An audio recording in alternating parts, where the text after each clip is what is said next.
Assalamualaikum warahmatullahi wabarakatuh.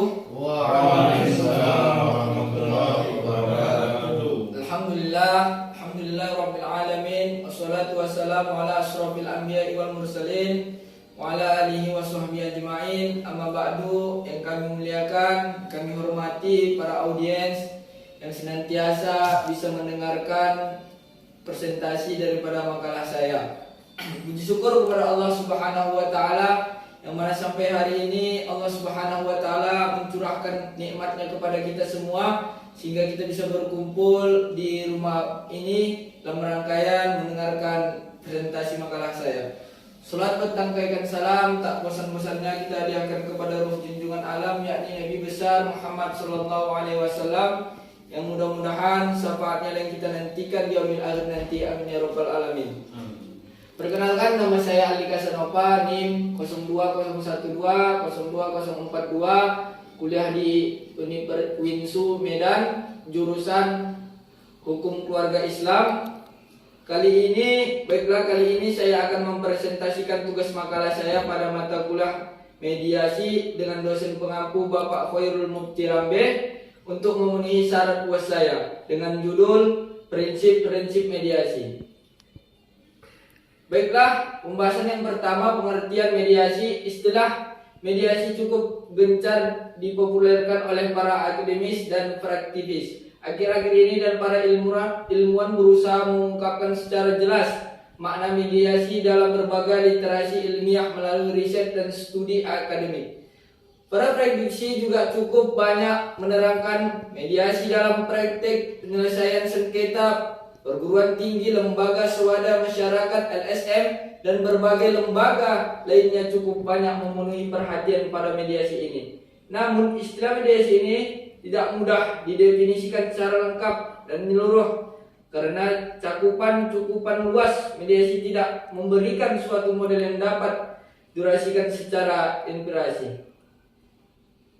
B.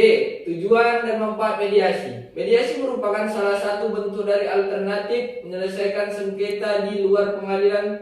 Tujuan dilakukan mediasi adalah menyelesaikan sengketa antara para pihak yang melibatkan pihak ketiga yang netral dan imparsial. Mediasi dapat mengantarkan para pihak pada perwujudan kesepakatan damai yang permanen dan lestari. Mengingatkan penyelesaian sengketa melalui mediasi menempatkan kedua belah pihak pada posisi yang sama. Tidak ada pihak yang dimenangkan atau pihak yang dikalahkan. Adapun mediasi dapat diberikan sejumlah keuntungan, antara lain: yang pertama, mediasi diharapkan dapat menyelesaikan sengketa secara cepat dan relatif murah dibandingkan dengan membawa perselisihan tersebut ke pengadilan atau ke lembaga arbitrase. Mediasi 2. Mediasi akan memfokuskan perhatian para pihak pada kepentingan mereka secara nyata dan pada kebutuhan emosi atau psikologis mereka, sehingga mediasi bukan hanya bertuju pada hak-hak hukumnya. 3. Mediasi memberikan kesempatan para pihak untuk berpartisipasi secara langsung dan secara informal dalam menyelesaikan perselisihan mereka. 4. Mediasi memberikan para pihak kemampuan untuk melakukan kontrol terhadap proses dan hasilnya. 5. Mediasi dapat mengubah hasil dan litigasi dalam agresi sulit diprediksi dengan suatu kepastian melalui suatu konsensus. 6. Mediasi memberikan hasil yang tahan uji dan mampu menciptakan. 7. Mediasi mampu menghasilkan konflik atau pemusuhan yang hampir selalu mengiringi suatu putusan yang bersifat memaksa yang dijatuhkan oleh hakim. Bila direnungi lebih dalam, bahwasanya hasil kesepakatan diperoleh melalui jalur mediasi jauh lebih baik bila dibandingkan dengan para pihak menerus tersebut tidak menyeluruh mengkoordinasikan keinginan para pihak.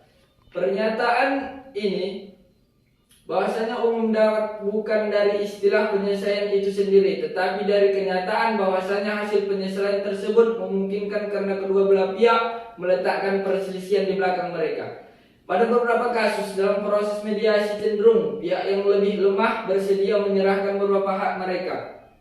Perbedaan kekuatan di antara para pihak merupakan kenyataan yang ada di balik banyak konflik atau persengketaan. Hal ini dapat dipahami oleh mediator bahwa hampir seluruh proses penyelesaian sengketa menghadapi kesulitan yang sama, berupa tidak berimbangnya kekuatan tawar dari para pihak. Dan kadang-kadang mediator juga mengalami kesulitan untuk menangani perbedaan tersebut. Namun demikian, penyelesaian sengketa dengan cara mediasi diharapkan dapat membuat ketidakseimbangan posisi kekuatan para pihak kurang dirasakan daripada penyelesaian sengketa di pengadilan. Demikianlah hasil presentasi saya. Apabila ada kata-kata saya yang tidak berkenan, mohonlah dimaafkan. Inilah hasil dari memenuhi tugas dari mata kuliah mediasi. Mudah-mudahan yang saya sampaikan dapat bermanfaat. Wabillahi taufiq wal hidayah. Assalamualaikum warahmatullahi wabarakatuh.